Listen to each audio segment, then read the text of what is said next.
going to make a comment on these two things you mentioned. First, Xi Jinping is not there. But I can tell you, Xi Jinping is lurking behind the scene every single step, from August the 15th to August the 18th, when Trump was meeting the European and the Zelensky in White Houses. Every single stage, Beijing's interest and Xi Jinping's interest is right there on the table. Is right there, although Xi Jinping is not sitting at the table, but people around that table, I bet you, they talk about Xi Jinping and China. Maybe not in front of the camera, right? Possibly in the closed door, because I can tell you, no live mic instances that we're aware of at this moment.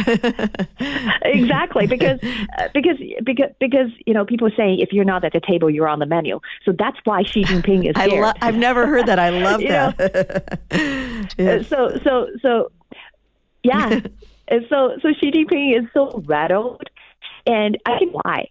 And there's no doubt, like if you look at the mainstream media or whatever independent news media talking about Ukraine, I mean, if you look at the past, particularly from earlier this year, maybe March, April, Ukraine's attitude towards the CCP is increasingly frustrated, if I could use that words.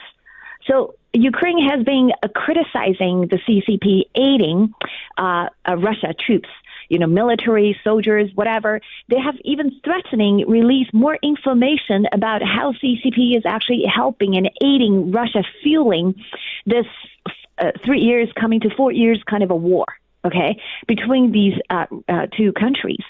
So Ukraine hates China, okay? And then if you look at European leaders sitting across the table, European has its own reason to hate China. We're talking about national interest.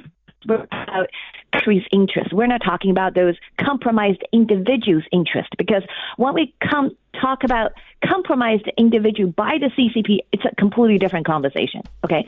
But these are on the world stage diplomatic relationships. We're talking about stay relationships. So what can be talked at the table is they all have common enemy. Look at European.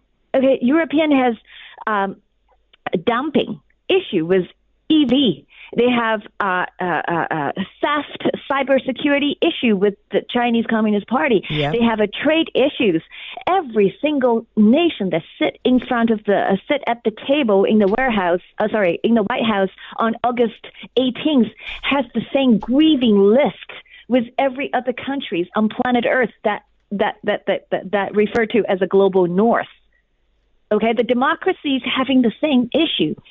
So when they, and I don't have to mention about U.S., they pretty much all know how the CCP has been, kind of practicing their predatory activities and practices in many fronts of your society, like including economic, trade, finance, cultural, entertainment kind of exchange. They do those kind of things. They infiltrate you, subvert you from within. And that is a common experience among the people sitting around the table.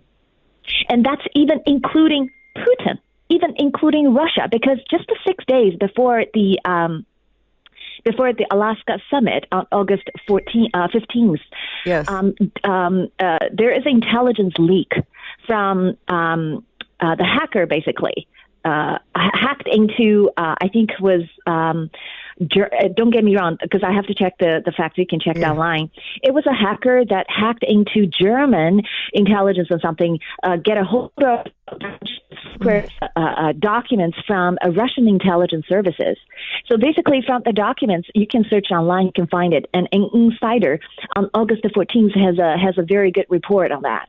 So basically they discovered from the leaked documents, the hacker obtained the documents, the hacker group called Black Moon. They published in late July. And who is believed to be Black Moon? It's a Russian. I don't know actually. I have no clue. But they got hands into Russian intelligence and their documentation about some of the Russians' initiatives that aiding the Chinese People's Liberation Army in terms of providing, the automated command system, basically know-how for their military buildup, for their landing gear in terms of in their military weapons. Okay, so and the hacking group released a lot of information in terms of how Russia not only the know-how but also the expertise, but also they shed a light on the Russian has been very very suspicious towards the Chinese intelligence. Okay, because they don't trust the Chinese government, the CCP, although they have a very good relationship. They declare of a no-limit partnership, Putin and Xi, back in February 2022. They say, we're going to be really buddy-buddy. I'm going to help you. You're going to help me. Plus, they have a very deep personal tie because of, financial entanglement between these two families, right? So we're talking about the two individual level. But they cannot trump the national interest, because national interest doesn't come and go, does not determine by who a dictator is. I mean, the dictator eventually will die, right? It's lucky that he find an heir and then continue is like king in North Korea, but very often they die, the family died, they lose their control and to another dictator or to another group of people. Yeah, another group rises. Yeah. Exactly. So if you're betting on dictator, your risk is really high. And Putin understand that.